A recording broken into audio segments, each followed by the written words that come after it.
I was adopted by two white people who lived in rural Indiana, and that's where I spent my formative years.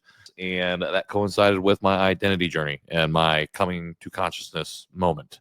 We ended up watching a movie called Always Be My Maybe. Emily and I were engaged at the time. We had talked about what it would look like to start a family, have kids. We sit down, watch this movie, but that just like flipped a switch in my brain. For the first time in 30 years, I thought to myself, I don't know what it means to be Asian American, or I don't know what it means to be Asian. And I just looked over at Emily and I was just like, how am I going to teach our kids to navigate the world as Asian? And I don't know how to do that.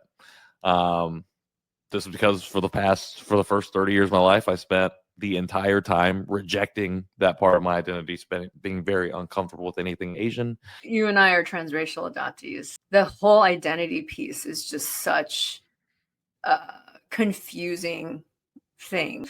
You don't belong in the white space, but that is what you assimilate into. You don't belong in the Asian space, but that is literally what you are. And on top of that, then we're trying to belong with community, trying to belong in all these places that are just not made for us.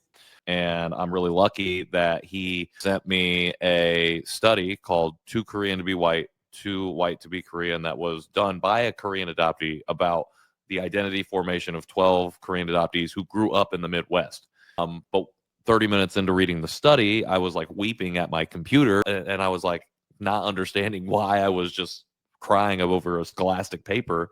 And what I realized was that I had never seen or heard or read before, like my own memories and like actual lived experience from another perspective.